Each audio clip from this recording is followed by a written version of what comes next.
ನಮಸ್ಕಾರ ಸ್ನೇಹಿತರೆ, reiki meditation world YouTube ಚಾನಲ್ಗೆ ತಮಗೆಲ್ಲರಿಗೂ ಸ್ವಾಗತ. ನಾನು Krishna Acharya, reiki grand master, hypnotherapist, angel therapy master ಹಾಗೂ ರಾಜಕೀಯ ರೇಖಿ ಮಾಸ್ಟರ್, ವಿಶ್ವಚೇತನ ರೇಖಿ ಕೇಂದ್ರ ಹೊನ್ನಾವರ. ಸ್ನೇಹಿತರೆ, ಈಗಾಗಲೇ ಬೇರೆ ಬೇರೆ ಕೋರ್ಸ್ಗಳ ಸಂಪೂರ್ಣ ಚಿತ್ರಣ, ಕ್ವಶನ್ ಆ್ಯಂಡ್ ಆನ್ಸರ್ಗೆ ನಾವು ವಿಡಿಯೋಗಳನ್ನು ಮಾಡ್ತಾ, ಅದರಲ್ಲೂ ಕೂಡ ಗ್ರ್ಯಾಂಡ್ ಮಾಸ್ಟರ್ ಟಾಕ್ಸ್ ಅನ್ನುವಂಥ ಉಪಶೀರ್ಷಿಕೆ ಅಡಿಯಲ್ಲಿ ಈಗಾಗಲೇ ರೇಖಿ ಮತ್ತು ರಾಜಕೀಯ ರೇಖಿದ ಸಂಪೂರ್ಣ ವಿವರಣೆಯನ್ನು, ಗೊಂದಲಗಳಿಗೆ ಉತ್ತರವನ್ನು ಕೂಡ ಕೊಟ್ಟಾಗಿದೆ. ಇವಾಗ ನಾವು ಇಟ್ಕೊಂಡಿರುವಂಥ ಟಾಪಿಕ್ ಏಂಜಲ್ ಆ್ಯಂಡ್ ದೇವಸ್ ಥೆರಪಿ ಸಂಪೂರ್ಣ ವಿವರಣೆ. ಈ ಗ್ರ್ಯಾಂಡ್ ಮಾಸ್ಟರ್ ಟಾಕ್ಸ್ನಲ್ಲಿ ಇದರ ಸಂಬಂಧ, ಯಾವ ಯಾವ ಆಸಕ್ತರು ಯಾವ ಥರದ ಗೊಂದಲಗಳ ಪ್ರಶ್ನೆಗಳನ್ನು ನಮ್ಮ ಮುಂದೆ ಇಟ್ಟಿದ್ದಾರೋ ಅವೆಲ್ಲಕ್ಕೂ ಕೂಡ ಉತ್ತರಿಸುವಂಥ ಪ್ರಯತ್ನವನ್ನು ಈ ವಿಡಿಯೋದಲ್ಲಿ ನಾನು ಮಾಡ್ತಾ ಇದ್ದೇನೆ.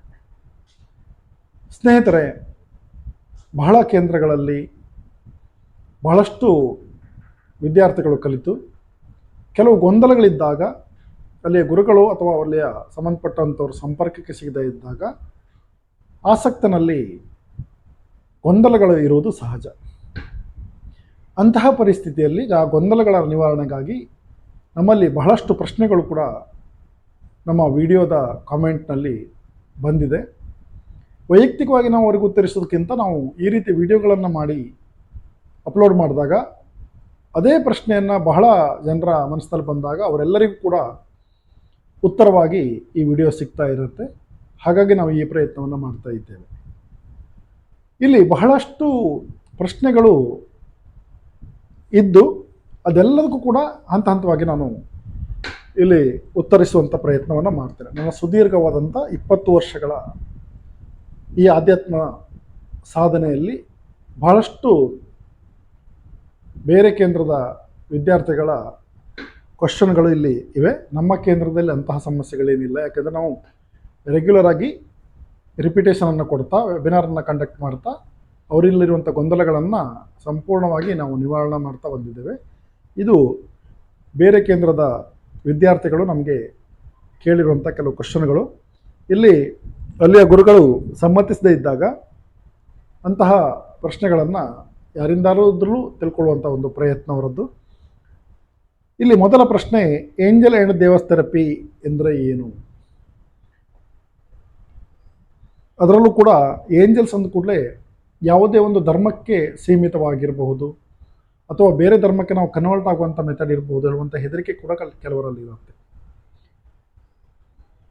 ತಾವು ಕಲಿತಂಥ ಕೇಂದ್ರದಲ್ಲಿ ಅಥವಾ ತಾವು ರೇಖೆ ಕಲಿತಂಥ ಕೇಂದ್ರದಲ್ಲಿ ಈ ಒಂದು ಪದ್ಧತಿ ಇಲ್ಲದೇ ಇದ್ದಾಗ ಅವರು ಬೇರೆ ಕಡೆ ಕೇಳೋದು ಸ್ವಾಭಾವಿಕ.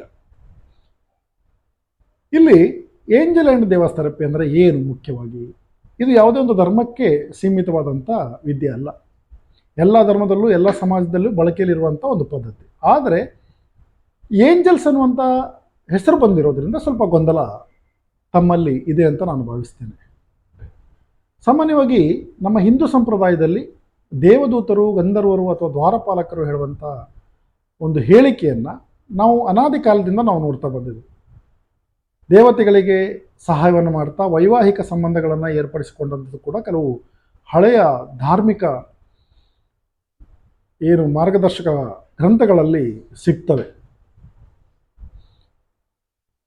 ಈ ದೇವದೂತರು ಮತ್ತು ಗಂಧರ್ವರನ್ನವರು ಆವಾಗವಾಗ ಅವತಾರವನ್ನು ಎತ್ತುತ್ತಾ ಇಡೀ ಸೃಷ್ಟಿ ಕಾರ್ಯ, ಜಗತ್ತಿನ ಸೃಷ್ಟಿ ಕಾರ್ಯ ಇರ್ಬೋದು, ದೇವತೆಗಳಿಗೆ ಸಹಾಯ ಇರ್ಬೋದು, ಮಾರ್ಗದರ್ಶನ ಇರ್ಬೋದು, ಎಲ್ಲವನ್ನು ಕೂಡ ಚಾಚು ತಪ್ಪದೆ ಮಾಡ್ಕೊಂಡು ಬಂದಂಥವ್ರು. ದೇವತೆಗಳ ಸೃಷ್ಟಿ ಕಾರ್ಯದ ನಂತರ ತಾವು ಆತ್ಮಸ್ವರೂಪ ಶಕ್ತಿಗಳಾಗಿ ಕಾಣಿಸಿಕೊಳ್ಳಲಿಕ್ಕೆ ಸ್ಟಾರ್ಟ್ ಮಾಡ್ತಾರೆ.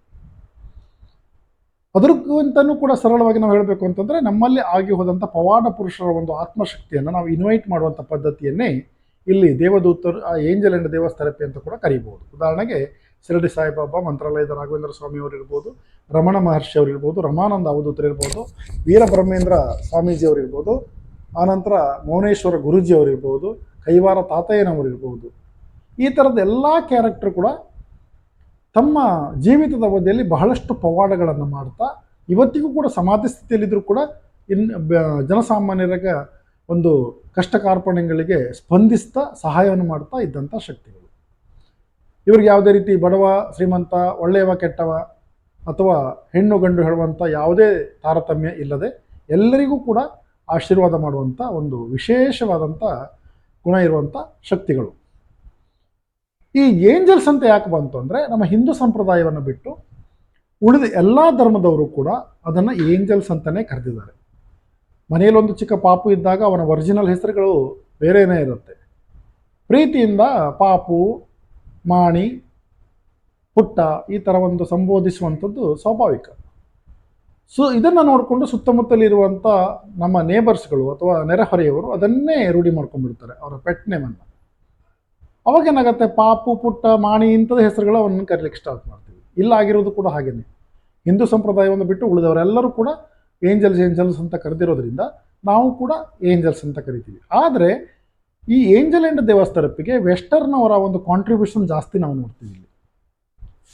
ಯಾವ ರೀತಿ ಅಂತಂದರೆ, ಈಗ ನಮ್ಮ ಹಿಂದೂ ಸಂಪ್ರದಾಯದಲ್ಲಿ ಮುಕ್ಕೋಟಿ ದೇವತೆಗಳ ಪ್ರಸ್ತಾಪ ನಾವು ನೋಡ್ತೀವಿ. ಪ್ರತಿಯೊಂದು ಉದ್ದೇಶಕ್ಕೆ ಅದರದೇ ಆದಂಥ ಹೆಸರನ್ನು, ಅದರದೇ ಆದಂಥ ಉದ್ದೇಶವನ್ನು ಕೊಟ್ಟುಕೊಂಡು ನಾವು ಹೆಸರಿಂದ ಕರೆದ್ವಿ. ವಿದ್ಯಾ ದೇವತೆಗೆ ಸರಸ್ವತಿ ಮತ್ತು ಗಣೇಶ, ಫೈನಾನ್ಸ್ಗೆ ಲಕ್ಷ್ಮಿ, ಸಂತಾನಕ್ಕೆ ಸುಬ್ರಹ್ಮಣ್ಯ ಮತ್ತು ಕೃಷ್ಣ, ಇನ್ನು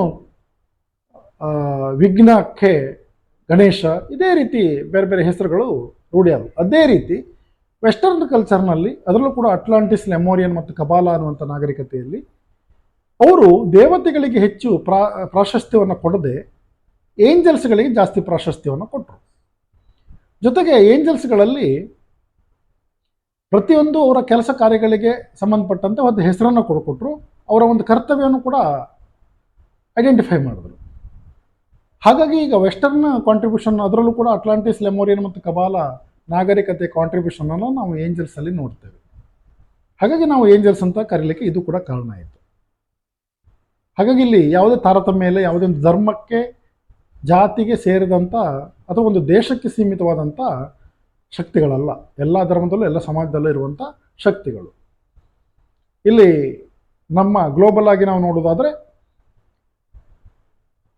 ಏನು ಎನರ್ಜಿಗಳನ್ನು ನಾವು ರಿಸೀವ್ ಮಾಡುವಾಗ ಕಂಡೀಷನೇಬಲ್, ಅನ್ಕಂಡೀಷನೇಬಲ್ ಹೇಳುವಂಥ ಶಕ್ತಿಗಳನ್ನು ನೋಡ್ತೀವಿ. ಇವತ್ತು ರೇಖಿ ಇರ್ಬೋದು ಅಥವಾ ನಮ್ಮ ಸನಾತನ ಆಚರಣೆಗಳಿರ್ಬೋದು, ಎಲ್ಲವೂ ಕೂಡ ಕಂಡೀಷನೇಬಲ್ಲೇ. ಈ ನಾವು ರೇಖಿ ವಿಚಾರಕ್ಕೆ ಬಂದಾಗ ಸಿಂಬಲ್ ಹಾಕಬೇಕು, ಹಸ್ತಕ್ರಮ ಮಾಡಬೇಕು, ಚಕ್ರಧ್ಯಾನ ಮಾಡಬೇಕು, ಈ ಥರದ್ದೆಲ್ಲ ಕಟ್ಟುನಿಟ್ಟಿನ ಕೆಲವು ಕ್ರಮಗಳಿವೆ. ಅದೇ ರೀತಿ ಸನಾತನಿ ಪದ್ಧತಿ ಬಂದಾಗಲೂ ಕೂಡ ನಾವು ವ್ರತ ಮಾಡಬೇಕು, ಬೀಜ ಮಂತ್ರಗಳನ್ನು ಹೇಳಬೇಕು, ನೈವೇದ್ಯ ಇಡಬೇಕು, ಆರತಿ ಮೊಳಗಬೇಕು, ಜಾಗಟೆ ಬಾರಿಸಬೇಕು, ಬೀಜ ಮಂತ್ರಗಳನ್ನು ಹೇಳಬೇಕು. ಇವೆಲ್ಲ ಆದ ನಂತರ ಆ ದೇವತೆ ನಮಗೆ ವರ ಕೊಟ್ಟರು ಕೊಡ್ಬೋದು, ಕೊಡ್ದೇ ಇರ್ಬೋದು, ಎರಡು ಸಾಧ್ಯತೆ ಇದೆ. ಆದರೆ ಏಂಜಲ್ಸ್ಗಳಲ್ಲಿ ಆಗಲ್ಲ. ಏಂಜಲ್ಸ್ಗಳು ಅವರನ್ನು ನೀವು ಒಂದು ದಿನದಲ್ಲಿ ಒಂದು ಸಾರಿ ಸ್ಮರಣೆ ಮಾಡಿದರೆ 24 hours ನಿಮ್ಮೆಲ್ಲ ಕಷ್ಟ ಕಾರ್ಪಣ್ಯಗಳಿಗೆ ಅವರು ಸ್ಪಂದಿಸ್ತಾರೆ. ಅದಕ್ಕೆ ಅನ್ಕಂಡೀಷನೇಬಲ್ ಎನರ್ಜಿ ಅಂತ ಕರಿತೀವಿ. ಅಂದರೆ ಯಾವುದೇ ರೀತಿಯ ಕಟ್ಟುನಿಟ್ಟಿನ ಕ್ರಮ ಇಲ್ಲದೆ ಸರಳವಾಗಿ ನಾವು ಇನ್ವೈಟ್ ಮಾಡುವಂಥ ಶಕ್ತಿ. ಕೆಲವ್ರಿಗೆ ಅನಿಸುತ್ತೆ, ನಾವು ರೇಖೆಯನ್ನು ಮಾಡ್ತಾ ಇದ್ದೇವೆ, ರಾಜಕೀಯ ರೇಖೆ ಮಾಡ್ತಾ ಇದ್ದೀವಿ, ಏಂಜಲ್ಸ್ ಅವಶ್ಯಕತೆ ಇದೆಯಾ? ಅವಶ್ಯಕತೆ ಇದೆ. ಅದು ಏನಕ್ಕೆ ಅಂತ ನಾನು ಮುಂದೆ ಹೇಳಲಿಕ್ಕೆ ಇಷ್ಟಪಡ್ತೇನೆ. ಇವು ಒಂದು ಪ್ರಶ್ನೆ. ಆದರೆ ಇದರಲ್ಲಿ ಎಷ್ಟು ಹಂತಗಳಿವೆ ಅನ್ನುವಂಥದ್ದು ಇನ್ನೊಂದು ಪ್ರಶ್ನೆ. ಸಾಮಾನ್ಯವಾಗಿ ಏಂಜಲ್ ಆ್ಯಂಡ್ ದೇವಸ್ ಥೆರಪಿಯಲ್ಲಿ ನಾವು 3 ಹಂತಗಳನ್ನು ನೋಡ್ತೀವಿ. ಆ 3 ಹಂತಗಳಲ್ಲಿ ಫಸ್ಟ್, ಸೆಕೆಂಡು ಡಿಗ್ರಿ, ಆನಂತರ ಮಾಸ್ಟರ್ ಡಿಗ್ರಿ ಅಂತ ಹೇಳಿ. ಫಸ್ಟ್ ಡಿಗ್ರಿಯಲ್ಲಿ ನಿಮಗೆ ಬಹಳಷ್ಟು ಆ್ಯಕ್ಟಿವಿಟೀಸ್ ಬರುತ್ತೆ. ಅಲ್ಲಿ ನಿಮ್ಮ ಡೈಲಿ ಅನುಷ್ಠಾನ ಬರುತ್ತೆ, ಬೇರೆಯವ್ರಿಗೆ ಅಫರ್ಮೇಷನ್ ಕೊಡೋದು ಬರುತ್ತೆ, ಕಾರ್ಡ್ ಕಟಿಂಗ್ ಕೂಡ ಬರುತ್ತೆ. ಪ್ರಧಾನವಾಗಿ ನಿಮ್ಮ ಫಸ್ಟ್ ಡಿಗ್ರಿಯಲ್ಲಿ ಬಹಳಷ್ಟು ವಿಷಯಗಳು ಕವರ್ ಆಗೋದ್ರಿಂದ ಇದು ಬಹಳ ಒಂದು ಯೂಸ್ಫುಲ್ ಆದಂಥ ಮೆಥಡ್ ಅಂತ ನಾವು ಹೇಳ್ಬೋದು. ಹಾಗಾದರೆ ಇದರ ವಿಶೇಷತೆ ಏನು? ಈಗ ನೀವು ರೇಖಿಗೂ ಮತ್ತು ರಾಜಕೀಯ ರೇಖಿಗೂ ನಾವು ವ್ಯತ್ಯಾಸ ನೋಡಿದ್ದೀವಿ. ಅದೇ ರೀತಿ ರೇಖಿ ರಾಜಕೀಯ ಒಟ್ಟಿಗೆ ಇದರಲ್ಲಿ ಇರುವಂಥ ವ್ಯತ್ಯಾಸ ಏನು? ಬಹಳ ಜನಕ್ಕೆ ಪ್ರಶ್ನೆ. ರೇಖಿ ಮಾಡ್ತಾ ಇದ್ದೀವಿ, ರಾಜಕೀಯ ರೇಖಿ ಮಾಡ್ತಾ ಇದ್ದೀವಿ, ಇದರ ಅವಶ್ಯಕತೆ ಏನು? ಅದಕ್ಕೆ ಈಗ ನಾನು ಹೇಳ್ತಾ ಇದ್ದೀನಿ ನೋಡಿ. ಆಧ್ಯಾತ್ಮ ಸಾಧನೆಯಲ್ಲಿ ಅಥವಾ ರೇಖಿ ಮೆಥಡ್ನಲ್ಲಿ ನಮ್ಮ ಒಂದು ಬ್ಲಾಕೇಜ್ಗಳು ಕ್ಲಿಯರ್ ಆಗಿ ನಮಗೆ ರಿಸಲ್ಟ್ ಬರಲಿಕ್ಕೆ ಸ್ವಲ್ಪ ಸಮಯ ತಗೊಳ್ಬೋದು. ನಮ್ಮ ಬ್ಲಾಕೇಜ್ಗಳು ಬರ್ನ್ ಆಗ್ತಾ ಆಗ್ತಾ ಆಗ್ತಾ ನಮಗೆ ರಿಸಲ್ಟನ್ನು ಕೊಡಲಿಕ್ಕೆ ಸ್ಟಾರ್ಟ್ ಮಾಡುತ್ತೆ. ಅಂಥ ಒಂದು ಪರಿಸ್ಥಿತಿಯಲ್ಲಿ ನಮಗೆ ಪೇಷನ್ಸ್ ಇರೋದಿಲ್ಲ. ಸಫರ್ ಆಗಿ ನಮ್ಗೆ ಇನ್ನೂ ತಡ್ಕೊಳ್ಳಿಕ್ಕೆ ಆಗದಿದ್ದಂಥ ಸ್ಥಿತಿಯಲ್ಲಿ ನಾವು ಇರ್ತೇವೆ. ತುಂಬ ತೊಂದರೆನ ಅನುಭವಿಸಿ ಬರ್ತೀವಿ. ಇನ್ನೂ ನಾವು ಕಾಯುವಂಥ ತಾಳ್ಮೆ ಇರೋದಿಲ್ಲ. ಅಂಥ ಪರಿಸ್ಥಿತಿಯಲ್ಲಿ ನಾವು ಆ ಆಧ್ಯಾತ್ಮ ಸಾಧನೆ ಜೊತೆಗೆ ಈ ಏಂಜಲ್ ದೇವಸ್ ಥೆರಪಿಯನ್ನು ನಾವು ಅಳವಡಿಸಿಕೊಂಡ್ರೆ ಅಡಿಷ್ನಲ್ ಆಗಿ ನಮಗೆ ರಿಸಲ್ಟನ್ನು ಬೇಗ ಪಡ್ಕೊಳ್ಳಿಕ್ಕೆ ಸಾಧ್ಯತೆ ಇದೆ. ಯಾಕೆಂದರೆ ಈ ರೇಖಿ ಥರ ಬ್ಲಾಕೇಜ್ಗಳು ಸಂಪೂರ್ಣವಾಗಿ ನಿವಾರಣೆ ಆಗ್ತಾ ಬಂದಂಗೆ ನಮಗೆ ರಿಸಲ್ಟ್ ಕೊಡುವಂಥದ್ದಲ್ಲ ಇದು. ನಮಗೆ ಸ್ಟಾರ್ಟಿಂಗ್ ರಿಸಲ್ಟ್ ಕೊಟ್ಬಿಡುತ್ತೆ. ನಮ್ಗೆ ಎಷ್ಟೇ ಬ್ಲಾಕೇಜಸ್ ಇದ್ರೂ ಅದಕ್ಕೆ ಇಲ್ಲಿ ಸಂಬಂಧ ಇಲ್ಲ. ಏಂಜಲ್ಸ್ ಅನ್ನುವಂಥದ್ದು ಆ ರೀತಿಯಲ್ಲಿ ಏಂಜಲ್ ದೇವಸ್ ಥೆರಪಿ ನಮ್ಮ ಎಷ್ಟೇ ಬ್ಲಾಕೇಜ್ಗಳಿದ್ರೂ ಕೂಡ ಸ್ಟಾರ್ಟಿಂಗ್ ರಿಸಲ್ಟನ್ನು ಕೊಡುವಂಥ ಪ್ರಯತ್ನ ಮಾಡುತ್ತೆ. ಆ ನಂತರ ಇನ್ನೊಂದು ಪ್ರಶ್ನೆ, ನಮಗೆ ಯಾವ ರೀತಿ ಅನುಭವ ಆಗುತ್ತೆ ಏಂಜಲ್ ದೇವಸ್ ಥೆರಪಿಯನ್ನು ನಾವು ಪ್ರಾಕ್ಟೀಸ್ ಮಾಡೋದ್ರಿಂದ ಯಾವ ರೀತಿ ಅನುಭವ ನಮ್ಗೆ ಆಗುತ್ತೆ ಅನ್ನುವಂಥದ್ದು ಕೆಲವು ಪ್ರಶ್ನೆ ಬಂದಿದೆ. ನೋಡಿ, ರೇಖಿ ಅಥವಾ ರಾಜಕೀಯ ರೇಖೆ ಅಥವಾ ರೇಖೆಯ ವಿವಿಧ ಪ್ರಕಾರಗಳಲ್ಲಿ ನಾವು ನೋಡ್ತಾ ಬಂದಾಗ ಅಥವಾ ಆಧ್ಯಾತ್ಮ ಸಾಧನೆಯ ಬೇರೆ ಬೇರೆ ಪ್ರಕಾರಗಳಲ್ಲಿ ನಾವು ನೋಡ್ತಾ ಬಂದಾಗ ಅಲ್ಲಿ ಯಾವ ಭಾಗದಲ್ಲಿ ಬ್ಲಾಕೇಜಸ್ ಇದೆಯೋ ಅಲ್ಲಿ ನಮಗೆ ಸ್ವಲ್ಪ ಬಿಸಿಯಾಗುವಂಥ ಅನುಭವ ನಮಗಾಗಲಿಕ್ಕೆ ಸಾಧ್ಯತೆ ಇದೆ. ಅದರ ಹೊರತಾಗಿ ಬೇರೆ ಯಾವ ಒಂದು ಅನುಭವಗಳು ನಮಗೆಲ್ಲ ಆಗೋದಿಲ್ಲ. ಆದರೆ ಏಂಜಲ್ ಆ್ಯಂಡ್ ದೇವಸ್ ಥೆರಪಿಯಲ್ಲಿ ಬಹಳ ಡಿಫ್ರೆಂಟ್ ಆದಂಥ ಅನುಭವಗಳನ್ನು ನಾವು ನಿರೀಕ್ಷೆ ಮಾಡ್ಬೋದು, ನಮ್ಮ ಗಮನಕ್ಕೂ ಕೂಡ ಬರುತ್ತೆ. ಉದಾಹರಣೆಗೆ ನಾವು ಎಲ್ಲಿಯಾದರೂ ಹೋಗ್ತಾ ಇದ್ದಾಗ ನಮ್ಮ ಜೊತೆ ಯಾರೋ ಬರ್ತಾ ಇದ್ದಾರೆ ಹೇಳುವಂಥ ಫೀಲಿಂಗ್ ಕೂಡ ಆಗ್ತಾ ಇರುತ್ತೆ. ಕೆಲವೊಮ್ಮೆ ನೆರಳು ರೂಪದಲ್ಲಿ ಯಾರೋ ನಮ್ಮನ್ನು ಹಿಂಬಾಲಿಸ್ತಿದ್ದಾರೆ ಹೇಳುವಂಥ ಅನುಭವಗಳು ಕೂಡ ನಮ್ಮ ಕಣ್ಮುಂದೆ ಬರುತ್ತೆ. ಇನ್ನು ಹೋದಲ್ಲಿ ಬಂದಲ್ಲೆಲ್ಲ ಏಂಜಲ್ಸ್ ನಮಗೆ ಕನೆಕ್ಟ್ ಆಗಿದ್ದಾಗ ನಾವೇನು ಮಾಡ್ತೀವಿ, ನಾವು ಸುತ್ತಮುತ್ತಲೆಲ್ಲ ಒಂದು ಪರ್ಫ್ಯೂಮ್ ಟೈಪ್ ಅಥವಾ ಸುವಾಸನೆಯ ದ್ರವ್ಯವನ್ನು ಸ್ಪ್ರೇ ಮಾಡಿದಾಗ ಯಾವ ರೀತಿ ನಮಗೆ ಸುವಾಸನೆ ಹತ್ರ ಕಾಣುತ್ತೋ ಅದೇ ರೀತಿಯ ಅನುಭವಗಳು ಕೂಡ ಆಗುತ್ತೆ.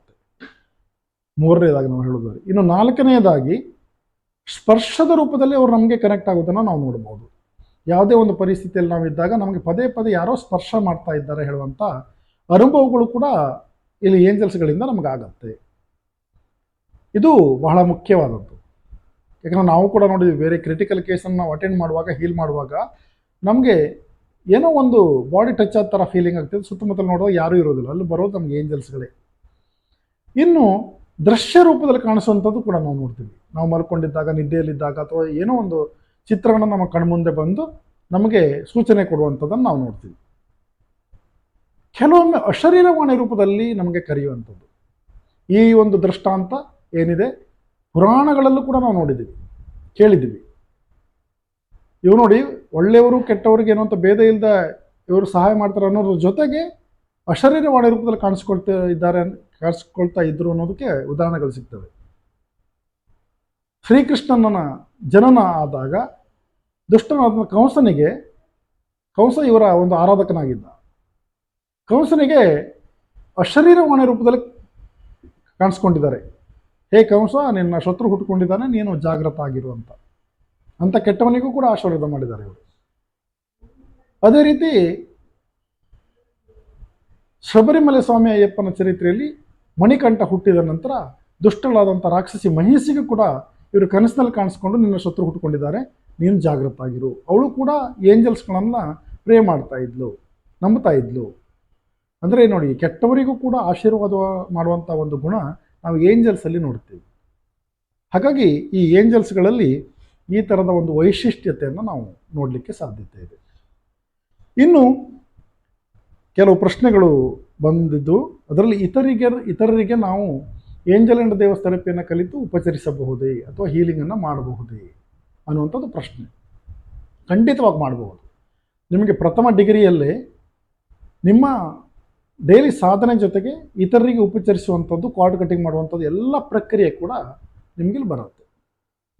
ಹಾಗಾಗಿ ನೀವು ಏಂಜಲ್ ದೇವಸ್ ಥೆರಪಿಯನ್ನು ಕಲಿತುಕೊಂಡ ನಂತರ ಇತರರಿಗೂ ಸಹಿತ ಹೀಲಿಂಗ್ ಮಾಡುವಂಥ ಸಾಮರ್ಥ್ಯವನ್ನು ನೀವು ಪಡ್ಕೊಳ್ತೀರಿ.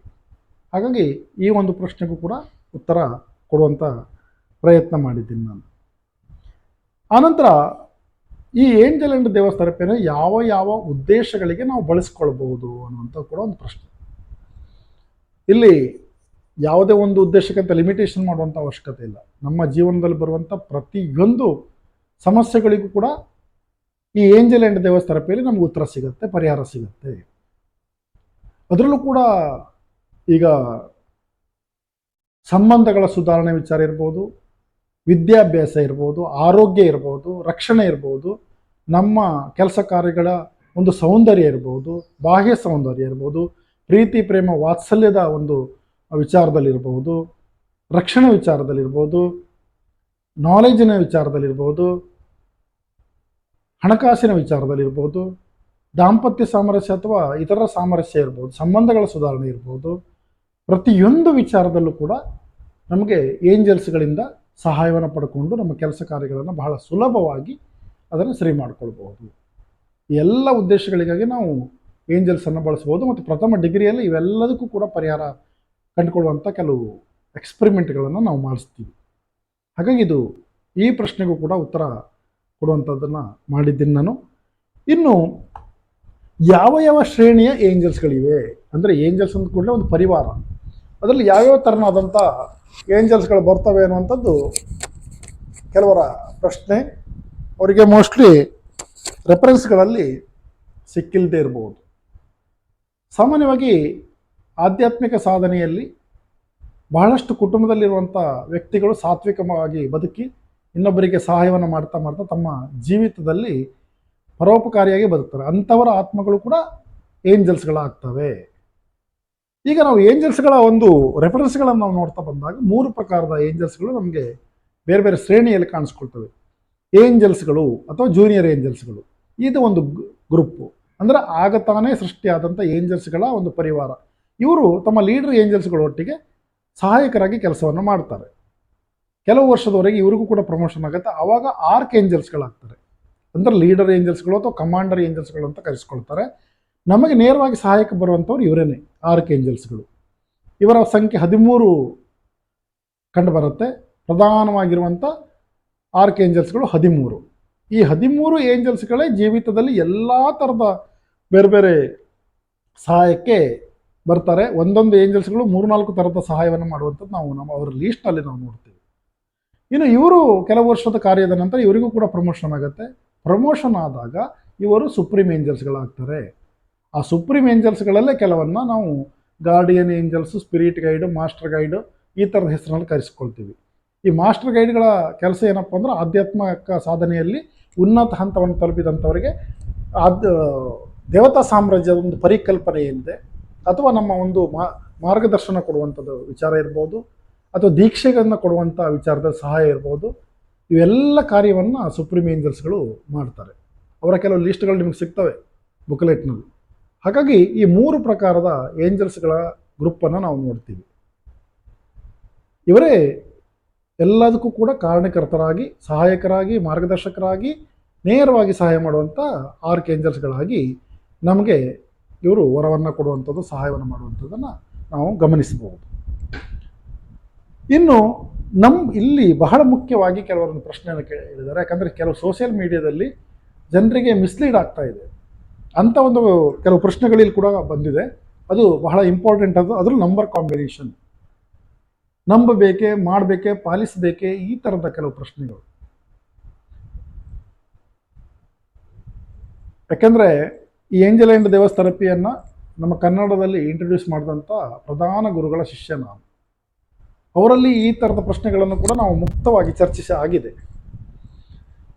ಎಷ್ಟೋ ರೇಖಿ ಕೇಂದ್ರಗಳ ಗುರುಗಳು ನಂಬರ್ ಕಾಂಬಿನೇಷನ್ ಬಗ್ಗೆ ರೇಖಿ ಆಸಕ್ತರಿಗೆ ಅಥವಾ ವೀಕ್ಷಕರಿಗೆ ಆ ನಂಬರು ನಿಮಗೆ ಲಕ್ಕಿ ನಂಬರ್, ಈ ನಂಬರ್ ಕೆಟ್ಟ ನಂಬರ್, ಈ ನಂಬರ್ ಕೆಟ್ಟ ನೋಡಿದ ನಂತರ ಹೊರಗೆ ಹೋಗಬೇಡಿ, ಅಥವಾ ಈ ಲಕ್ಕಿ ನಂಬರ್ ಕಂಡಾಗ ನೀವು ಒಳ್ಳೆ ಕೆಲಸ ಮಾಡಿ, ನಿಮ್ಗೆ ಅಷ್ಟು ಹಣ ಬರ್ತದೆ, ಇಷ್ಟು ಹಣ ಬರ್ತದೆ, ನೋಟ್ನಲ್ಲಿ ಈ ಸಂಖ್ಯೆ ಕಾಣ್ತಾ ಇದೆ ನೋಡಿ, ಏನೇನೋ ಹೇಳಿ ಕಿವಿಯಲ್ಲಿ ಹುಳ ಬಿಡುವಂಥ ಪ್ರಯತ್ನ ಮಾಡ್ತಾರೆ. ಇದನ್ನು ನಂಬಿಕೊಂಡಂಥ ಜನ ಚಾಚು ತಪ್ಪದೆ ಇದನ್ನು ಪಾಲಿಸಿಕೊಂಡು ಎಷ್ಟೆಷ್ಟೋ ಪ್ರಮಾದಗಳನ್ನು ಮಾಡಿಕೊಂಡಂಥ ಎಕ್ಸಾಂಪಲ್ಗಳು ಕೂಡ ಸಿಗ್ತವೆ. ನೆನ್ಪಿಟ್ಕೊಳ್ಳಿ, ಇಲ್ಲಿ ಏನು ನಂಬರ್ ಕಾಂಬಿನೇಷನ್ ಇಲ್ಲ ಅಂತಲ್ಲ, ನ್ಯೂಮರಾಲಜಿ ಅಂತ ಇದೆ ಯಾವುದರಲ್ಲಿ, ಈ ಏಂಜಲ್ ಆ್ಯಂಡ್ ದೇವಸ್ ಥೆರಪಿಯಲ್ಲಿ. ಆದರೆ ನಾವು ನಂಬರ್ ಕಾಂಬಿನೇಷನ್ ಅಷ್ಟು ಡೀಪಾಗಿ ತಗೊಳ್ಳುವಂಥ ಅವಶ್ಯಕತೆ ಇಲ್ಲ ಇಲ್ಲಿ. ಯಾಕೆ ಕೇಳಿದರೆ, ಏಂಜಲ್ಸ್ಗಳು ನಮಗೆಲ್ಲ ಪಾಸಿಟಿವ್ ಆಗಿ ರಿಸಲ್ಟನ್ನೇ ಕೊಡುತ್ತೆ, ಎಲ್ಲವೂ ಕೂಡ ಪಾಸಿಟಿವ್ ಆಗೇ ಆಗತ್ತೆ ಏಂಜಲ್ಸ್ಗಳಿಂದ. ಅಷ್ಟು ನಂಬಿಕೆ ಇದ್ದಾಗ ನಾವು ಅಲ್ಲಿ ಒಳ್ಳೆ ನಂಬರು ಕೆಟ್ಟ ನಂಬರ್ಗಳು ಅಂತ ಕನ್ಸಿಡರ್ ಮಾಡಿದಾಗ ಏನಾಗತ್ತೆ, ನಮಗೆ ಅದ್ರ ಮೇಲೆ ನಂಬಿಕೆ ಇಲ್ಲ ಅನ್ನುವಂಥದ್ದು ಆಯ್ತಲ್ಲಿ. ದಯವಿಟ್ಟು ಹೇಳ್ತಾ ಇದ್ದೀನಿ, ಈ ನಂಬರ್ ಕಾಂಬಿನೇಷನನ್ನು ನೀವು ಮೈಂಡ್ ಸೆಟ್ಗೆ ತಂದ್ಕೊಂಡ್ಬಿಟ್ರಿ ಅಂತಂದರೆ ನಿಮ್ಮ ಹತ್ರ ಯಾವುದೇ ಕೆಲಸಗಳನ್ನು ಮಾಡಲಿಕ್ಕೆ ಆಗೋದಿಲ್ಲ. ಎಲ್ಲದಕ್ಕೂ ಕೂಡ ಬ್ರೇಕ್ ಆಗ್ತಾನೇ ಇರುತ್ತೆ. ಅದರಲ್ಲೂ ಕೂಡ ಲೇಡೀಸ್ ಅವರು ತುಂಬ ಸೆನ್ಸಿಟಿವ್ ಇರೋದ್ರಿಂದ ಪ್ರತಿಯೊಂದು ಕೆಲಸ ಕಾರ್ಯಗಳಲ್ಲಿ ನಂಬರ್ ಕಾಂಬಿನೇಷನನ್ನು ಅದಕ್ಕೆ ಅಡ್ಜಸ್ಟ್ ಆಗಿರ್ತಾರೆ. ಯಜಮಾನರು ಕೆಲಸಕ್ಕೆ ಹೋಗುವಾಗಲೂ ಕೂಡ ಪಾಸಿಟಿವ್ ನಂಬರ್ ಕಾಣಬೇಕು, ಮಕ್ಕಳು ಸ್ಕೂಲ್ಗೆ ಹೋಗೋಕೆ ಕಾಣಬೇಕು, ಟಾಯ್ಲೆಟ್ಗೆ ಹೋಗೋಗಳು ಕಾಣಬೇಕು, ಯೂರಿನ್ಗೆ ಹೋಗೋಗ್ಲೂ ಕಾಣಬೇಕು. ಈ ಥರದ ಮೈಂಡ್ ಸೆಟ್ ಬಂದುಬಿಡುತ್ತೆ. ಎಷ್ಟೋ ಕಡೆ ಪ್ರಮಾದಗಳಾಗಿವೆ. ಆದರೆ ನಮ್ಮ ಸೆಂಟರ್ನಲ್ಲಿ ನಾವು ಅದಕ್ಕೆ ಅವಕಾಶ ಕೊಡೋದಿಲ್ಲ, ಎಲ್ಲೂ ಕೂಡ ಕೊಡೋದಿಲ್ಲ. ನಂಬರ್ ಕಾಂಬಿನೇಷನ್ ಬಗ್ಗೆ ನೀವು ತಲೆ ಕೆಡಿಸ್ಕೊಳ್ಳೇಬೇಡಿ. ಅದು ಯಾಕಾಗ ಅವರು ಆ ರೀತಿ ಮಿಸ್ಲೀಡ್ ಮಾಡ್ತಿದ್ದಾರೋ ಇಲ್ಲೋ ನಮಗೆ ಗೊತ್ತಿಲ್ಲ, ಆದರೆ ಅದಂತೂ ಇಲ್ಲವೇ ಇಲ್ಲ. ದಯವಿಟ್ಟು ಅದನ್ನು ಪಾಲಿಸಬೇಡಿ. ಇನ್ನು ಕಾರ್ಡ್ ಕಟ್ಟಿಂಗ್ ಅಂದರೆ ಏನು? ನಾವು ಇತರರಿಗೆ ಕಾರ್ಡ್ ಕಟ್ಟಿಂಗನ್ನು ಮಾಡಬಹುದೇ ಅನ್ನುವಂಥ ಪ್ರಶ್ನೆ. ಮತ್ತು ಬೇರೆಯವರ ಕರ್ಮ ನಮಗೆ ಬರುತ್ತಾ ಕಾರ್ಡ್ ಕಟ್ಟಿಂಗ್ ಮಾಡೋದ್ರಿಂದ? ಒಂದೊಂದಕ್ಕಾಗಿ ಉತ್ತರವನ್ನು ಕೊಡ್ತೇನೆ. ಮುಖ್ಯವಾಗಿ ಇದು ಕೂಡ ಒಂದು ಗಂಭೀರವಾದಂಥ ವಿಚಾರ. ಬಹಳಷ್ಟು ಕೇಂದ್ರದಲ್ಲಿ ಕಾರ್ಡರ ಬಗ್ಗೆ ಸರಿಯಾದ ಮಾಹಿತಿ ಇಲ್ಲದೇ ಜನಕ್ಕೆ ಮಿಸ್ಲೀಡ್ ಮಾಡೋದನ್ನು ನಾವು ನೋಡ್ತೀವಿ. ಹಾಗಾದರೆ ಕಾರ್ಡ್ ಅಂದರೆ ಏನು? ಯಾರ್ದೋ ವಿಡಿಯೋ ನೋಡ್ತಾ ಇದ್ದೆ, ಅದು ಕೂಡ ನಾನಾಗಿ ನೋಡಿದ್ದಲ್ಲ. ನಮ್ಮ ಒಬ್ಬ ಶಿಷ್ಯರು ಗುರುಗಳ ಈ ರೀತಿ ಒಬ್ಬರು ವಿಡಿಯೋ ಹಾಕಿದ್ದಾರೆ, ಸ್ವಲ್ಪ ಗಮನಿಸಿ ಅಂತ ಹೇಳಿ ನನಗೆ ಹೇಳಿದರು. ಅದನ್ನು ನೋಡ್ತಾ ಇದ್ದೆ. ಒಂದು ಗುರುಗಳು ಹೇಳ್ತಾ ಇದ್ದಾರೆ, ನಾವು ಫೋನ್ನಲ್ಲಿ ಒಬ್ಬರ ಹತ್ರ ಮಾತಾಡೋದ್ರಿಂದ ಕಾರ್ಡ್ ಬರುತ್ತೆ, ಯಾವುದಾದ್ರೂ ಫಂಕ್ಷನ್ಗೆ ಅಟೆಂಡ್ ಆಗೋದ್ರಿಂದ ಕಾರ್ಡ್ ಬರುತ್ತೆ, ಹಾಸ್ಪಿಟ್ಲಿಗೆ ಹೋಗೋದ್ರಿಂದ ಕಾರ್ಡ್ ಬರುತ್ತೆ, ಬಸ್ಸಲ್ಲಿ ಓಡಾಡೋದ್ರಿಂದ ಕಾರ್ಡ್ ಬರುತ್ತೆ, ಮದುವೆ ಉಪನಯನ ಮುಂತಾದ ಕಾರ್ಯಕ್ರಮಗಳಲ್ಲಿ ಭಾಗಿಯಾಗೋದ್ರಿಂದ ಕಾರ್ಡ್ ಬರುತ್ತೆ. ಬಹುಶಃ ಇವರಿಗೆ ಅದನ್ನು ಯಾರು ಹೇಳಿದ್ದಾರೋ ಗೊತ್ತಿಲ್ಲ. ನಿಜವಾಗಿ ಕಾರ್ಡ್ನ ಅರ್ಥವೇ ಇವರಿಗೆ ಗೊತ್ತಿಲ್ಲ. ಹಾಗಾದರೆ ನಿಜವಾದ ಕಾರ್ಡ್ ಅಂದರೆ ಏನು? ಬರೀ ಸುಮ್ಮನೆ ಕಾರ್ಡ್ ಬಂದ್ಬಿಡತ್ತಾ? ಅವ್ರು ಹೇಳೋ ಪ್ರಕಾರದಲ್ಲಿ ಕಾಲಲ್ಲಿ ಮಾತಾಡೋದ್ರಿಂದ, ಫೋನಲ್ಲಿ ಮಾತಾಡೋದ್ರಿಂದ ಕಾರ್ಡ್ ಬರೋದಾದರೆ, ಕಾಲ್ ಸೆಂಟರ್ಗಳಲ್ಲಿ 24 ಗಂಟೆನೂ ಕೂಡ ಡಿಸ್ಕಷನ್ ನಡೀತಾ ಇರ್ತದೆ, ಅವ್ರಿಗೆ ಎಷ್ಟು ಕಾರ್ಡ್ ಬರಬೇಕಿತ್ತು? ಬಸ್ಸಲ್ಲಿ ಓಡಾಡೋದ್ರಿಂದ ಕಾರ್ಡ್ ಬರೋದಾದರೆ, ದಿನನಿತ್ಯ ಬಹಳಷ್ಟು ಟ್ರಿಪ್ಗಳಿರ್ತವೆ, ಡ್ರೈವರ್ ಕಂಡಕ್ಟರ್ ಮಾಡ್ತಾ ಇರ್ತಾರೆ, ಅವ್ರಿಗೆ ಎಷ್ಟು ಕಾರ್ಡ್ ಬರಬೇಕಿತ್ತು? ಡಾಕ್ಟರ್ ಮತ್ತು ನರ್ಸ್ಗಳಿಗೆ ಎಷ್ಟು ಕಾರ್ಡ್ ಬರಬೇಕಿತ್ತು? ಉಪಚರಿಸ್ತಾ ಇರ್ತಾರೆ ಅವರು. ಮದುವೆ ಶುಭ ಸಮಾರಂಭಗಳಿಗೆ ಅಟೆಂಡ್ ಆಗೋದ್ರಿಂದ ಬರೋದಾದ್ರೆ ಅಲ್ಲಿ ಪುರೋಹಿತರಿಗೆ ಎಷ್ಟು ಕಾರ್ಡ್ ಬರಬೇಕಿತ್ತು? ದಯವಿಟ್ಟು ಅವರು ತಮ್ಮ ತಪ್ಪನ್ನು ತಾವೇ ಸರಿ ಮಾಡ್ಕೊಳ್ಬೇಕು. ಯಾಕಂದರೆ ಅವ್ರು ಹೇಳುವಂಥ ಒಂದು ತಪ್ಪು ಅದನ್ನು ನೋಡುವಂಥ ಎಷ್ಟೋ ಜನಕ್ಕೆ ತಪ್ಪನ್ನು ಮಾಡಿಸುತ್ತೆ. ಆ ತಪ್ಪುಗಳ ಸಂಖ್ಯೆ ಇನ್ನೂ ಜಾಸ್ತಿ ಆಗ್ತಾ ಹೋಗುತ್ತೆ. ಕಾರ್ಡ್ ಅಂದರೆ ನಿಜವಾಗ್ಲಿಕ್ಕೆ ಆ ರೀತಿ ಅಲ್ಲ. ಯಾರ ಹತ್ರ ಮಾತಾಡೋದ್ರಿಂದ, ಯಾರ ಒಡನಾಟ ಮಾಡೋದ್ರಿಂದ, ಯಾರಿಗೊಬ್ಬರಿಗೆ ಟ್ರೀಟ್ ಮಾಡೋದ್ರಿಂದೆಲ್ಲ ಕಾರ್ಡ್ ಬರೋದಿಲ್ಲ. ಕಾರ್ಡ್ ಅಂದ್ರೆ ಅರ್ಥ ಏನು? ನಕಾರಾತ್ಮಕ ಬಳ್ಳಿ. ಅದು ಎಲ್ಲಿರುತ್ತೆ? ನಮ್ಮ ಪ್ರಭಾವಳಿಯಲ್ಲಿ ಸೇರಿಕೊಳ್ಳುತ್ತೆ. ಅದನ್ನು ಸೇರಿಸೋರು ಯಾರು? ನಾವೇನೆ. ಇವತ್ತು ಮಾಟ ಮಂತ್ರ ತಂತ್ರ ಅಥವಾ ವಾಮಾಚಾರ ಅಥವಾ ಫಾಸ್ಟ್ ಲೈಫ್ ಏನು ಬ್ಲಾಕೇಜಸ್, ಇವೆಲ್ಲ ಕಾರ್ಡ್ಗಳಲ್ಲ. ಯಾವ ನೆಗೆಟಿವ್ ವಿಚಾರಗಳನ್ನು ನಾವು ತುಂಬ ಡೀಪಾಗಿ ಅದನ್ನು ರೀಕಾಲ್ ಮಾಡ್ತಾ ಮಾಡ್ತಾ ಮಾಡ್ತಾ ನಮ್ಮ ಸಬ್ಕಾನ್ಷಿಯಸ್ ಮೈಂಡು ಮತ್ತು ನಮ್ಮ ಪ್ರಭಾವಳಿಯಲ್ಲಿ ಸೇರಿಸ್ಕೊಳ್ತೀವಲ್ಲ, ಅಂತಹ ಘಟನೆಗಳೇ ಕಾರ್ಡ್ಗಳು. ಅದು ನಮ್ಮಿಂದಲೇ ಸೃಷ್ಟಿಯಾಗ್ತವೆ. ಯಾಕಂದರೆ ಕೆಲವಷ್ಟು ವಿಚಾರಗಳಿಗೆ ನಾವು ಹೌದು ಅಂತ ನಂಬ್ಕೊಂಡು ಏನೇನೋ ಅಂದ್ಕೊಳ್ತಾ ಹೋಗ್ತೀವಿ ರೆಗ್ಯುಲರ್ ಆಗಿ. ಅದನ್ನು ಪದೇ ಪರಿಣಾಮ ಮಾಡ್ತೀವಿ. ಉದಾಹರಣೆಗೆ ನಮ್ಗೆ ಬಂದಂಥ ಚಿಕ್ಕ ಕಾಯಿಲೆಗೆ ಇದು ಮಾರಣಾಂತಿಕ ಕಾಯಿಲೆ ಅಂತೇಳಿ ಅದು ವಾಸಿ ಆಗೋ ತನಕ ಹೇಳ್ಕೊಳ್ತಾ ಇರ್ತೀವಿ. ಅದು ಸಬ್ಕಾನ್ಷಿಯಸ್ ಮೈಂಡಲ್ಲಿ ನಿಂತು ಕೊನೆಗೆ ಪ್ರಭಾವಳಿ ಸೇರ್ಕೊಂಡ್ಬಿಡುತ್ತೆ. ಅಲ್ಲೊಂದು ಕಾರ್ಡ್ ರೆಡಿ ಆಯಿತು, ಒಂದು ಕಲ್ಮಶ ಸೇರ್ಕೊಂತು. ಅದೇ ರೀತಿ ನಮಗೆ ನಮ್ಮ ಲೈಫಲ್ಲಿ ನಾವು ಸಕ್ಸಸ್ ಆಗೋದಿಲ್ಲ, ನಮ್ದೆಲ್ಲ ಫೇಲ್ಯೂರ್ ಆಗ್ತದೆ ಅಂತ ಅದೊಂದು ಕಾರ್ಡ್ ಸೃಷ್ಟಿ ಮಾಡ್ಕೊಳ್ತೀವಿ, ಪದೇ ಪದೇ ರೀಕಾಲ್ ಮಾಡ್ಕೊಳ್ತಾ ಇನ್ನೊಂದು ಸೇರ್ಕೊಳ್ತಲ್ಲಿ. ಅದೇ ರೀತಿ ನಮಗೆ ಪದೇ ಪದೇ ಈ ರೀತಿ ಫೇಲ್ಯೂರ್ ಆಗಲಿಕ್ಕೆ ಯಾರೋ ಮಾಡಿದಂಥ ವಾಮಾಚಾರ ಕಾರಣ ಆಗಿದೆ ಅಂತ ಅದನ್ನು ಕೂಡ ಪದೇ ಪದೇ ರೀಕಾಲ್ ಮಾಡ್ತೀವಿ. ಯಾರ ಮೇಲೆ ಅನುಮಾನ ಪಟ್ಕೊಂಡು ಮಾಡ್ತೀವಿ, ಅದು ಕೂಡ ಕಾರ್ಡ್ ಸೃಷ್ಟಿ ಆಗುತ್ತೆ. ಪದೇ ಪದೇ ರೀಕಾಲ್ ಮಾಡೋದೇ ಇದು. ಇನ್ನು ಯಾರೋ ದಾರಿಯಲ್ಲಿ ಹೋಗ್ತಾ ಇದ್ದಾಗ ಆಕ್ಸಿಡೆಂಟ್ ಆಗಿ ತೀರ್ಕೊಂಡ್ಬಿಟ್ರು, ಅವ್ರಿಗೆ ಬಂದಂಥ ಕಾಯಿಲೆ ನಮಗೆ ಬರುತ್ತೆ, ಅಥವಾ ಅವ್ರಿಗಾದ ಥರ ನಮಗಾಗುತ್ತೆ. ಇನ್ನು ಯಾವುದೋ ಒಂದು ಕೆಟ್ಟ ಕಾಯಿಲೆಯನ್ನು ಬೇರೆಯವರು ಬಂದಾಗ ನಮಗೂ ಹಾಗೆ ಆಗುತ್ತೆ ಅಂತೇಳಿ ನಾವು ಇಮ್ಯಾಜಿನ್ ಮಾಡ್ಕೊಳ್ತಾ ಅದನ್ನು ಕೂಡ ನಮ್ಮ ಸಬ್ಕಾನ್ಷಿಯಸ್ ಮೈಂಡಿಗೆ ಸೇರಿಸ್ಕೊಂಡ್ಬಿಡ್ತೀವಿ, ಪ್ರಭಾವಳಿಯಲ್ಲಿ ಸೇರ್ಕೊಂಡ್ಬಿಡುತ್ತೆ. ಯಾವುದೊಂದು ಕಹಿ ಘಟನೆ, ಒಂದು ಟೀಚರ್ ನಮಗೆ ಅನಾವಶ್ಯಕವಾಗಿ ಪನಿಷ್ಮೆಂಟ್ ಕೊಟ್ಬಿಟ್ರು, ನಾವು ತಪ್ಪು ಮಾಡಿರೋದಿಲ್ಲ, ಅದನ್ನೇ ತುಂಬ ಡೀಪಾಗಿ ತಗೊಂಡು ಡಿಪ್ರೆಷನ್ಗೆ ಹೋದವರು ಕೂಡ ಇದ್ದಾರೆ. ನಮ್ಮ ಪ್ರಭಾವಳಿಯಲ್ಲಿ ನಕಾರಾತ್ಮಕ ಕಾರ್ಡ್ಗಳಿಗಿಂತ ಸಕಾರಾತ್ಮಕ ಕಾರ್ಡ್ಗಳು, ಪಾಸಿಟಿವ್ ಎನರ್ಜಿಗಳು ಜಾಸ್ತಿ ಇರಬೇಕು. ಆವಾಗ ನಮಗೇನು ತೊಂದರೆ ಆಗಲ್ಲ. ಯಾವಾಗ ಸಕಾರಾತ್ಮಕ ಬ್ಲಾಕೇಜಸ್ಗಿಂತ ನಕಾರಾತ್ಮಕ ಬ್ಲಾಕೇಜಸ್ ಅಥವಾ ಕಾರ್ಡ್ಗಳು ಜಾಸ್ತಿ ಇರುತ್ತೋ ಆವಾಗ ನಾವು ಫೇಲ್ಯೂರ್ ಆಗ್ತೀವಿ, ಸಫರ್ ಆಗ್ತೀವಿ. ಹಾಗಾಗಿ ಹಿಂದಿನವ್ರು ಹೇಳ್ತಾ ಇದ್ರು, ಪ್ರತಿನಿತ್ಯ ಭಜನೆ ಮಾಡಿ, ಪ್ರವಚನ ಕೇಳಿ, ಧ್ಯಾನ ಮಾಡಿ, ಆಶೀರ್ವಚನ ಕೇಳಿ, ಹರಿಕೀರ್ತನ ಕೇಳಿ, ಈ ಥರದ ಬಹಳಷ್ಟು ಹಿರಿಯರಿಂದ ಸಪೋರ್ಟ್ಗಳು ಸಿಗ್ತಾಯಿತ್ತು. ಇವತ್ತು ಅದೆಲ್ಲ ಎಲ್ಲಿ ಹೊರಟೋಗಿದೆ? ಅದನ್ನು ಕೇಳಲಿಕ್ಕೆ ನಮ್ಮ ಹತ್ರ ಟೈಮ್ ಇಲ್ಲ. ಹಾಗಾಗಿ ಆ ಬ್ಲಾಕೇಜ್ಗಳೆಲ್ಲ ಇಲ್ಲೇ ಸೇರ್ಕೊಳ್ಳುತ್ತೆ. ಮತ್ತು ಈಗಿನ ಜನರೇಷನ್ ನಡೆಯೋದೆಲ್ಲ ಪೂರ್ತಿ ನೆಗೆಟಿವ್ ವಿಚಾರಗಳೇ. ಹಾಗಾಗಿ ಇಂತಹ ಕಾರ್ಡ್ಗಳ ಸಂಖ್ಯೆ ಜಾಸ್ತಿ ಆಗಬಾರ್ದು ಅನ್ನೋ ಕಾರಣಕ್ಕೆ ನಾವು ಅದಕ್ಕೆ ಕಾರ್ಡ್ ಕಟಿಂಗನ್ನು ಮಾಡಬಹುದು. ಅದು ನಮಗೆ ಏಂಜಲ್ ದೇವಸ್ ಥೆರಪಿ ಫಸ್ಟ್ ಡಿಗ್ರಿಯಲ್ಲೇ ಬರುತ್ತೆ. ನಮಗೂ ನಾವು ಮಾಡ್ಕೊಳ್ಬೋದು, ಬೇರೆಯವ್ರಿಗೂ ಮಾಡ್ಬೋದು. ಬೇರೆಯವ್ರಿಗೆ ಯಾವ ರೀತಿ ಮಾಡಬೇಕು ಅನ್ನೋದನ್ನು ಕೂಡ ನಿಮ್ಗೆ ಗೈಡ್ ಮಾಡ್ತೀವಿ ನಾವು ಕ್ಲಾಸಲ್ಲಿ. ಹಾಗಾಗಿ ಈ ಕಾರ್ಡ್ ಅಂದ ಕೂಡಲೇ ಈ ತಪ್ಪು ಅಭಿಪ್ರಾಯನ ಬಿಟ್ಟುಬಿಡಬೇಕು. ನೀವು ಬಸ್ಸಲ್ಲಿ ಓಡಾಡೋದ್ರಿಂದ ಅಂತ ಅಂದ್ಕೊಂಡು ಹೆದರ್ಕೊಂಡು ನಡ್ಕೊಂಡು ಹೋಗ್ಲಿಕ್ಕೆ ಸ್ಟಾರ್ಟ್ ಮಾಡಿಬಿಟ್ರೆ, ಸೈಕಲ್ ತೊಗೊಂಡು ಹೋಗ್ಲಿಕ್ಕೆ ಸ್ಟಾರ್ಟ್ ಮಾಡಿದ್ರೆ ಆಗತ್ತಾ? ಆಗಲ್ಲ. ಇನ್ನು ಹಾಸ್ಪಿಟ್ಲಿಗೆ ಹೋಗೋದ್ರಿಂದ ಕಾರ್ಡ್ ಬರುತ್ತೆ ಅಂತೇಳಿ ಕಾಯಿಲೆ ಬಂದಾಗ ಹಾಸ್ಪಿಟ್ಲಿಗೆ ಹೋಗದೆ ಇರಲಿಕ್ಕಾಗತ್ತಾ? ಇಂಥ ಹುಚ್ಚು ಕಲ್ಪನೆ ಅಂತ ನಮ್ಗೆ ಗೊತ್ತಾಗೋದಿಲ್ಲ. ಹಾಗಾಗಿ ಇಲ್ಲಿ ಕಾರ್ಡ್ಗೆ ಸರಿಯಾದ ಅರ್ಥವನ್ನು ತಿಳ್ಕೊಳ್ಬೇಕು, ಕಾರ್ಡನ್ನು ಯಾವ ರೀತಿ ಕಟ್ ಮಾಡಬೇಕು. ಇನ್ನು ಬೇರೆಯವರಿಗೆ ಕಾರ್ಡ್ ಕಟ್ ಮಾಡಬಾರ್ದು, ನಮ್ಮ ಹತ್ರ ನೀವು ಮಾಡಿಸ್ಬೇಕು ಅನ್ನುವಂಥ ಕೆಲವು ಸಲಹೆಯನ್ನು ಕೊಡ್ತಾ ಇದ್ದಾರೆ ಕೆಲವು ಕೇಂದ್ರಗಳು. ಹಾಗೇನಿಲ್ಲ, ಸರಿಯಾದ ಕ್ರಮದಲ್ಲಿ ನಿಮಗೂ ನೀವು ಮಾಡ್ಕೊಳ್ಬೋದು, ಬೇರೆಯವರಿಗೂ ಮಾಡ್ಕೊಳ್ಬೋದು. ಇನ್ನು ನಿಮ್ಗೆ ಏಂಜಲ್ ದೇವಸ್ ಥೆರಪಿ ಆಗಿಲ್ಲ ಅಂದ್ರೆ ಮಾತ್ರ ನೀವು ಬೇರೆಯವ್ರ ಹತ್ರ ಮಾಡಿಸ್ಕೊಳ್ಬೋದು ಕಾರ್ಡ್ ಕಟ್ಟಿಂಗನ್ನು. ಏಂಜಲ್ ದೇವಸ್ ಥೆರಪಿ ಆಗಿದೆ ಅಂತಂದ್ರೆ ನೀವು ಬೇರೆಯವ್ರ ಕಾರ್ಡನ್ನ ಈಜಿಯಾಗಿ ಕಟ್ ಮಾಡ್ಬೋದು, ಏನು ತೊಂದರೆ ಇಲ್ಲ. ಇನ್ನು ಕಾರ್ಡ್ ಕಟ್ಟಿಂಗ್ ಮಾಡೋದ್ರಿಂದಲ್ಲ ನಮಗೆ ಕರ್ಮಗಳು ಬರೋದಿಲ್ಲ, ಅದರ ಪ್ರೊಸೆಸಿಂಗಲ್ಲೇ ನೀವು ಮಾಡ್ಕೊಂಡು ಹೋಗಬೇಕು, ಪದ್ಧತಿಯಲ್ಲೇ ಮಾಡ್ಕೊಂಡು ಹೋಗಬೇಕಾಗುತ್ತೆ. ಹಾಗೆ ಇಷ್ಟು ವಿಚಾರಗಳು ನಮಗೆ ಏಂಜಲ್ ಆ್ಯಂಡ್ ದೇವಸ್ ಥೆರಪಿಯಲ್ಲಿ ಬರುತ್ತೆ. ಇನ್ನೂ ಹೆಚ್ಚಿನ ಕ್ವಶನ್ಗಳು ಬಂದಾಗ ಇದರ ಮುಂದೆ ಹೊರದ ಭಾಗವಾಗಿ ಮತ್ತೆ ವಿಡಿಯೋವನ್ನು ಮಾಡಿ ನಿಮ್ಮ ಮುಂದೆ ಇಡುವಂಥ ಪ್ರಯತ್ನ ಮಾಡ್ತೀನಿ. ನಮ್ಮ ಕೇಂದ್ರದಲ್ಲಿ ಏಂಜಲ್ ದೇವಸ್ ಥೆರಪಿಯಲ್ಲಿ ಎಲ್ಲ ಡಿಗ್ರಿಗಳ ಕ್ಲಾಸ್ ಸಿಗುತ್ತೆ ನಿಮಗೆ, ಆನ್ಲೈನ್ ಮತ್ತು ಆಫ್ಲೈನಲ್ಲಿ. ಮತ್ತು ರಿಪಿಟೇಷನ್ ಕೂಡ ನಿಮಗೆ ಫ್ರೀಯಾಗಿ ಎಷ್ಟು ಸರಿ ಬೇಕಾದರೂ ನೀವು ಜಾಯ್ನ್ ಆಗ್ಬೋದು. ಇನ್ನು ವೆಬಿನಾರನ್ನು ಕೂಡ ಕಂಡಕ್ಟ್ ಮಾಡ್ತೀವಿ. ಪ್ರತಿದಿನ ರಾತ್ರಿ 8:30 ಮೇಲೆ ನಾನು ಡೈರೆಕ್ಟ್ ಕಾಂಟ್ಯಾಕ್ಟ್ ಸಿಗ್ತೀನಿ. ಹಾಗಾಗಿ ನೀವು ಏನೂ ಒಂದು ವರಿ ಮಾಡ್ಕೊಳ್ಳುವಂಥ ಅವಶ್ಯಕತೆ ಇಲ್ಲ. ನಿಮಗೇನಾದರೂ